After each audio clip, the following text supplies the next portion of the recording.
안녕하세요. 연년생 5살, 6살 아이를 키우고 있는 30대 주부입니다. 돌이켜 생각해보면 제 결혼 생활은 돈으로 끝났네요. 저는 남편이 생활력 있고 경제관념이 있는 사람이라고 생각해서 결혼을 결심했던 건데, 그게 빚으로 돌아와 제 가슴에 큰 상처를 낼 거라곤 상상하지 못했습니다. 저는 서울에서 대학교를 졸업한 뒤 교수님의 권유로 영국에서 2년 정도 유학을 했어요. 유학을 마치고 한국에 돌아와서 공부를 좀 더 할까 고민하다 우연한 기회로 광고회사에 들어가게 되었습니다. 그렇게 직장 생활을 하다가 남편을 소개받았어요. 남편은 당시 중견기업을 다니는 평범한 회사원이었습니다. 2년 정도 연애를 하다 자연스럽게 결혼 이야기가 나왔어요. 결혼 이야기가 나오면서 연애할 때는 굳이 말하지 않았던 서로의 집안 사정을 좀 더 자세히 알게 되었습니다. 제 경우 제가 비록 해외에서 유학을 한 경험까지 있어도 친정이 경제적으로 유복한 편은 아닙니다. 저희 아버지는 중소기업을 다니시다 얼마 전 은퇴를 하셨고 지금은 건물 관리인으로 일하고 계시고 어머니는 평생을 전업주부로 사셨어요. 두 분 재산이라고 해봤자 지금 살고 계신 아파트와 적금 얼마가 전부인 걸로 알아요. 제가 결혼할 때는 그래도 친정아버지가 회사 생활을 하고 계셨기 때문에 지금보다는 상황이 조금 더 좋았네요. 남편 쪽도 저희랑 별반 다르지는 않았어요. 시아버지는 당시 이미 은퇴를 하신 상황이었고, 시어머니가 마트에서 일을 하고 계셨습니다. 그리고 결혼한 신우는 따로 살고 있었고요. 남편이 한 달에 50만 원씩 보내주고 있었더라고요. 결혼은 현실이었기에 이런 서로의 상황을 고려하지 않을 수 없었습니다. 다행히 어느 한쪽이 심하게 기우는 느낌도 아니었고 양가 어르신들의 요구사항도 많지 않아서 결혼식까지 아무 문제 없이 원만하게 진행되었습니다. 다만 남편은 자기가 전세보증금을 해올 테니 저더러 결혼식 비용 및 타객 식사 비용을 부담하는 게 어떠냐고 하더군요. 저는 둘 다 반반하자고 했는데 남편이 아니라고 자기가 전세보증금을 하겠다고 계속 우기더라고요. 나중에 친한 친구에게 이야기를 하니까 친구는 농담하듯이 전세보증금은 어디 사라지는 돈이 아니지만 결혼식 비용은 내면 끝이라서 그런 거 아니냐고 했는데 돈 타령만 하는 남편의 실체를 알게 된 지금 생각해보니까 진짜 친구 말이 맞는 것 같습니다. 자기 딴에는 그건 돌려받는 돈이니까 낫다고 생각한 거예요. 아무튼 제가 벌써 결혼한 지 벌써 몇 년인데 그동안 남들이 다 겪었을 법한 시시콜콜한 이야기는 하지 않겠습니다. 제가 결정적으로 남편과 이혼하게 된 사연만 말씀드릴게요. 저희는 결혼할 때 신혼은 한 1, 2년 정도 즐기고 아이를 갖자고 서로 이야기가 된 상황이었어요. 그런데 어쩌다 보니 결혼하고 얼마 지나지 않아서 바로 아이가 생겼습니다. 계획보다 빨리 찾아온 임신이었지만 당연히 행복했어요. 남편도 기뻐했고 양가 어른들도 다 축하해 주셨습니다. 그런데 제가 입덧이 너무 심했습니다. 친정어머니를 비롯해 주변 사람들 모두 저처럼 입덧이 심한 건 처음 본다고 하더라고요. 제가 다니던 회사에도 당연히 출산휴가며 육아휴직의 제도가 있었지만 그 제도를 이용한다는 게 그때는 지금보다 더 힘들었어요. 저는 도저히 직장 생활을 할 수가 없었습니다. 출근하면 화장실에서 보내는 시간이 더 많은 느낌이었고 비록 팀원들이 저에게 따로 불평불만을 표현하진 않았어도 제가 너무 눈치가 보여서 하루 종일 가시방석에 앉아있는 기분이었으니까요. 특히 광고회사가 트렌드에 민감하고 끊임없이 창의력이 요구되는 곳인데 저에겐 새롭고 특별한 어떤 걸 생각해낼 만한 정신적 여유는 고사하고 당장 눕고 싶고 앉고 싶을 뿐이었습니다. 한두 달 정도는 어떻게 버텨냈는데 더는 안 되겠어서 남편에게 사표를 쓰겠다고 했어요. 그리고 솔직히 그때만 해도 남편이 먼저 관두라고 해줄 줄 알았는데 아무런 말이 없어서 이미 서운한 상황이었거든요. 제가 퇴사하겠다 하니 남편은 난처하다는 듯이 결혼할 때 애 가지면 회사 관둘 거라고는 안 했지 않냐며 기왕 버티기 시작한 거 좀만 더 버텨보면 안 되냐고 하더라고요. 제가 당장 식사도 제대로 못하고 거의 울면서 출퇴근을 하는 걸 뻔히 알면서도 저렇게 나오니 얼마나 서운했는지 모릅니다. 저는 지금 나를 보고 그런 말이 나오냐고 신경질적으로 맞받아쳤어요. 내가 지금 다른 남자 애를 가진 것도 아니고 당신 애를 갖고 이렇게 고생을 하는데 어쩜 그렇게 섭섭한 말만 골라서 하냐고 했더니 자기가 생각해도 미안했는지 금세 또 사과를 하긴 하더라고요. 그렇게 결국 퇴사를 하고 어쩌다 보니 연년생으로 아들 둘을 낳게 되었습니다. 사실 첫째 낳고 얼마 되지 않아 바로 둘째를 갖게 되면서 친정어머니가 많이 도와주셨어요. 그런데 이때 정말 남편에게 많이 실망했습니다. 친정어머니는 오시면 애만 봐주시는 게 아니라 청소도 해주시고 반찬도 해주시고 솔직한 말로 가사 도우미 아주머니들보다 더하면 더했지 일을 덜하지 않고 가셨어요. 그래서 제가 남편에게 얼마씩이라도 용돈을 드리면 좋겠다 했는데 남편은 우리가 오시라고 한 것도 아니고 자기 혼자 외벌이 하는데 자기 불쌍한 건 안중에도 없냐고 하더라고요. 그렇게 나오는 남편이 야속하고 치사해서 제가 모아둔 돈에서 얼마씩 드리다가 그 돈이 다 떨어지고부터는 드릴 게 아무것도 없어. 나중에는 그냥 오지 마시라 했습니다. 그 뒤에는 아쉬운 대로 시어머니더러 도와달라 하니 시어머니가 와서 봐주시기는 했는데 시어머니랑 친정어머니랑 당연히 같을 리가 없지요. 일단 제가 너무 부담스러워서 뭐 부탁드릴 수도 없고 오히려 신경이 쓰여서 스트레스만 더 받는 기분이라서 그렇게 몇 번 부탁드리다가 결국 얼마 지나지 않아 이제 안 오셔도 된다고 했어요. 그렇게 결국 거듭된 출산과 독박 육아로 제 삶은 지칠 대로 지쳐갔습니다.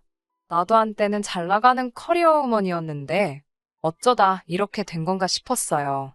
애들 커가는 모습을 위안 삼아서 어찌저찌 버티긴 했지만 사실 무엇보다 남편의 배려 없는 말투에 상처를 많이 받았습니다. 아이들이 자라는 동안 남편은 손가락도 까딱 안 하면서 툭하면 집에서 이런 것도 안 하고 뭐 했냐, 저건 왜 안 했냐며 비하 발언을 해댔어요. 제가 한 번씩 왜 사람을 무시하냐고 받아치면 절대로 자기가 잘못했다고 인정을 안 하더라고요. 뿐만 아니라 시어머니도 하나뿐인 아들이 외벌이 하는 게 그렇게 못마땅하셨는지 저만 보면 싫은 티를 내시더라고요. 평소에 땀이 많은 남편은 겨울에도 장갑 끼는 걸 별로 안 좋아하는데 지난 겨울이 많이 추웠잖아요. 그렇다 보니 남편 손이 많이 텄더라고요. 제가 그렇게 로션 좀 발라라 장갑 좀 껴라 해도 고집이 세서 들은 척도 안 하더니 손이 불긋불긋해졌었는데 연말에 가족 모임을 하다가 시어머니가 그걸 보셨습니다. 시어머니는 정말 화가 가득한 눈으로 남편 손과 저를 연신 번갈아 보시더니 너는 집에서 애 키우고 살림만 하는 애가 밖에서 고생하고 들어오는 남편한테 설거지라도 시키는 거냐며 호통을 치시더군요. 저희 남편, 저랑 결혼한 이후로 정말 부엌에 자기 라면이나 끓여 먹으러 한 번씩 들어가지. 설거지는 무슨 시어머니 이야기를 듣고 있는데 어이가 없더라고요. 그래서 제가 어머님 아들이 설거지를 한다고요. 저는 금시초문인데요. 하니까 남편도 멋쩍은지 이거 추워서 튼 거라며 신경 쓰지 말라고 하더군요. 시어머니는 저한테 사과는커녕 아무튼 당신이 제 평소 행실을 다 눈여겨보고 있다며 밖에서 돈 벌어오느라 고생하는 남편한테 시덥잖은 일 시키지 말라고 아주 당부를 하시더라고요. 그러다 얼마 전부터 아들 둘 다 동네에 있는 어린이집에 다니면서 저에게도 여유 시간이 생겼습니다. 평소에도 자주 연락하던 직장 후배에게 제가 요즘 여유 시간이 좀 있는데 혹시 제가 할 만한 일이 있을지 물었어요. 용돈벌이라도 할까 싶었거든요. 그런데 후배가 너무 반가워하면서 그렇지 않아도 갑자기 큰 프로젝트가 하나 들어왔는데 같이 해보자고 하더라고요. 비록 계약직이었지만 놓치고 싶지 않아서 남편에게 조심스레 물어봤는데 의외로 흔쾌히 전폭적으로 지원을 해주더라고요. 그런데 그런 남편의 모습을 보니 고마우면서도 약간 씁쓸한 마음이 들었어요. 제가 돈 벌어온다니까 그렇게 반가운가 싶어서요. 실제로 제가 돈을 벌기 시작하니까 남편도 처음에는 조금씩 집안일하고 육아를 도와주긴 하더라고요. 시어머니도 눈치를 덜 주셨고 반찬도 해다 주시더라고요. 결혼 생활 몇 년 동안 시어머니가 반찬을 해다 주신 적은 남편이 아팠을 때 빼고는 없었는데 말이지요. 아무튼 제가 6개월의 직장 생활을 하는 동안은 말 그대로 숨통이 트이는 기분이었어요. 하지만 말 그대로 계약직은 계약직이잖아요. 다시 집에 있게 되면서 육아와 살림 모두 제 몫이 되었습니다. 근데 남편은 이전보다 더 심하게 짜증을 내더라고요. 한 번씩 뭔가 자기 뜻에 엇나가면 집안일도 자기가 해보니까 별것도 아니던데 그걸 못하냐며 저를 한심하다는 듯 대했습니다. 자기가 해보니까 설거지 그거 그릇 몇 개 대충 헹구면 끝이고 빨래는 세탁기가 다 하고 청소기 들고 다니면서 바닥 몇 번 문지르면 다 되더래요. 그러면서 저한테 그런 것도 제대로 못하니까 직장을 6개월밖에 못 다닌 거라고 하는데 정말 욕이 목구멍까지 차올라왔어요. 나도 지랑 결혼만 안 했으면 계속 직장 생활하면서 커리어우먼으로 살 수 있었는데 그런 생각도 들고 아니 내가 지금 어디서 자식을 낳아온 것도 아니고 지 자식들 키우느라 이렇게 고생하고 있는데 저 인간은 그런 건 하나도 안 고마운가 싶고 별별 생각이 다 들더라고요. 확 애들 데리고 집을 나가버릴까 그런 생각도 했지만 제가 당장 머리도 없고 능력이 없으니 일을 저지를 수도 없었고요. 그러다 얼마 전 저에게 일을 소개해줬던 그 후배가 내일 시간 되면 같이 커피나 한잔할까 그러더라고요. 마침 며칠 전 친정 부모님이 손주들 보고 싶다 하셨기에 애들은 친정에 맡겨놓고 만나면 되겠다 싶더라고요. 그렇게 후배를 만났는데 후배가 하는 말이 전에 같이 일할 때도 느낀 거라면서 제가 회사 다닐 때는 그렇게 예쁘게 하고 다니더니 지금은 왜 이렇게 말랐냐며 속상해 하더라고요. 맨날 돈 타령하는 남편 때문에 네일 아트는커녕 머리하러 미용실 가는 것도 큰 마음 먹고 가곤 그랬어요. 옷 하나 사 입어도 벌어온 돈 허투루 써제낀다 이러쿵 저러쿵 말이 많아서 입던 옷 돌려가면서 입고 그랬습니다. 그래도 깔끔하게 하고 다녀서 남들이 모를 줄 알았는데 다 티가 났나 보더라고요. 후배 말을 듣고 있는데 창피하면서도 뒤통수를 한 대 맞은 것처럼 정신이 들더라고요. 내가 왜 이렇게 살고 있나 싶으면서 이건 아니다라는 어떤 깨달음이 딱 느껴졌어요. 저는 후배에게 정말 부탁인데 어디든 좋으니까 일할 데 없겠냐고 한 번만 더 도와달라고 했습니다. 그러자 후배는 기다렸다는 듯이 그럼 자기랑 같이 해보자고 그러더군요. 그게 무슨 말이냐고 하니까 자기가 이번에 나와서 회사를 차리는데 마음 맞고 능력 있는 몇몇 주변 사람들하고 함께 시작하려고 그런다면서 마침 제가 그렇게 생각이 났다고 하더라고요. 후배가 제안한 연봉과 복지는 대기업 뺨치는 수준이었습니다. 고민할 거 없이 당연히 그 자리에서 좋다고 했고 그렇게 이번엔 정직원으로 취직을 하게 되었습니다. 그리고 그날 밤 남편에게 낮에 있었던 일을 이야기했어요. 그런데 저번엔 그렇게 좋아하고 전폭적으로 지지해주던 남편이 기대와는 영 다른 반응을 보이더라고요. 한다는 말이 여자가 그렇게 일한다고 밖으로 싸돌면 애들은 누가 키우냐고요.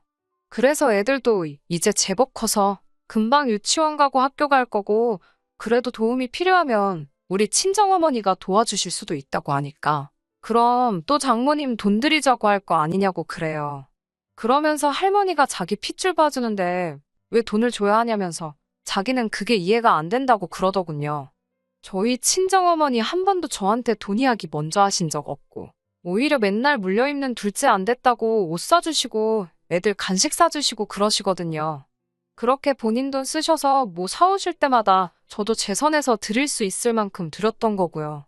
남편은 듣는 제 마음은 전혀 신경 쓰지 않는 듯이 계속해서 한다는 말이 다 내 돈 갖다 슬 궁리하는 사람들 뿐이라며 한숨을 푹푹 쉬더군요. 그래서 제가 아니 이제 나도 돈 벌 건데 왜 그런 식으로 말하냐 하니까 너 뭐 그거 가서 몇 달이나 버티겠어라며 옛날 일을 끄집어내더라고요. 다른 여자들은 양수가 터질 때까지도 출근해서 일하고 그런다는데 넌 몇 달도 못 버티고 그냥 때려치고 근성이 없다나요. 그래서 이번에도 안 봐도 뻔하다고 빈정거리더군요. 그러면서 계속 한다는 말이 그때 정신력으로라도 좀만 참았어 보라고. 그럼 지금 직급이 얼마나 높아지고 돈도 얼마나 많이 벌어오고 있겠냐며 절 생각하면 답답해서 속이 터진대요. 애들 출산으로 인해 제 경력이 단절되고 그 이후로 여자로서 제 인생은 포기하고 오로지 아내로서 엄마로서만 살아왔는데 남편이 저렇게 생각하고 있을 줄은 꿈에도 몰랐습니다. 돈 좋아하고 인색한 사람인 건 알았는데 설마 마음까지 저렇게 인색할 줄이야. 정말 제 마음속 어딘가에서 유리창이 깨지듯 와장창 박살나는 소리가 들리는 듯 했습니다. 제가 남편에게 지금 한 말 다 진심이냐고 물으니 그럼 자기가 장난하는 것 같냐고 그래요. 그래서 제가 도대체 바라는 게 뭐냐고, 내가 일을 했으면 좋겠어, 안 했으면 좋겠어? 나보고 어쩌라는 거야. 하니까 남편은 돈 벌어온다고 육아 살림 대충하고 친정에 돈 퍼다가 나를 거면 그냥 하지 말라는 거예요. 아니, 돈 안 벌어올 때는 돈 안 번다고 난리더니 이제 돈 벌어온다니까 친정에 가져다 줄까봐 벌벌 떠는 그 모습을 보고 있자니 내가 미쳤다고 이제껏 이런 인간이랑 살았나 싶더라고요. 무슨 누가 저한테 찬물 한 바가지를 끼얹기라도 한 듯 정식이 싹 들어서 저도 남편에게 맞섰습니다. 나 이 일 할 거고 친정어머니가 우리 애들 봐주시면 한 달에 100만 원씩 드릴 거라고요. 그리고 일하는 동안 육아살림 반반씩 하자고. 그거 못하겠으면 당신은 그냥 나가서 혼자 살면서 당신 벌어서 당신 쓰고 살라고요. 대신 이혼하자고 했어요. 애들 볼 생각은 꿈도 꾸지 말라고요. 그러니까 남편이 어이가 없다는 듯이 저더러 미쳤냐고 그러더라고요. 그래서 내가 지금 장난하는 거 같냐고, 당신이 나가기 싫으면 그냥 여기 있으리고, 그냥 내가 나간다고 그러고, 그 길로 애들하고 제 짐 대충 싸서 나와버렸습니다.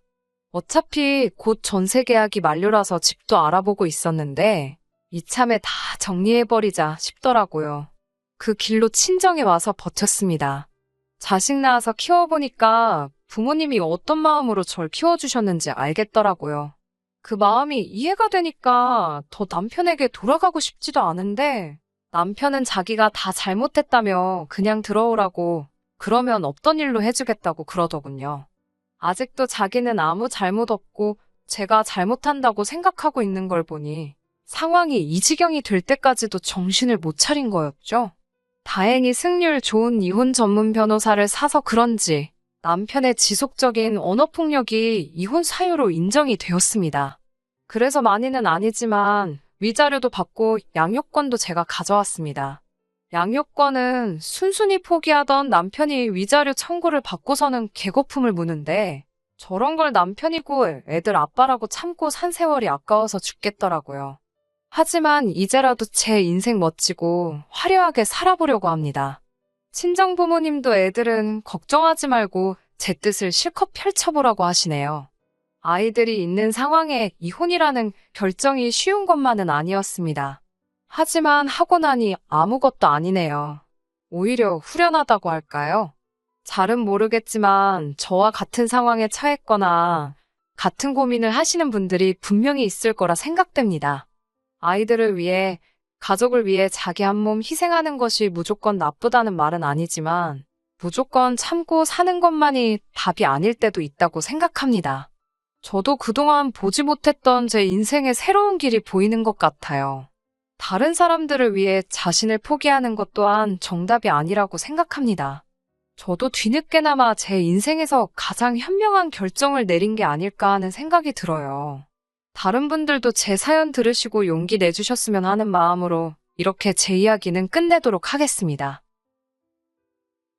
끝까지 들어주셔서 감사합니다.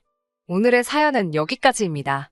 구독과 좋아요, 알람 설정 부탁드리고 더 좋은 사연으로 다시 찾아뵙겠습니다. 감사합니다.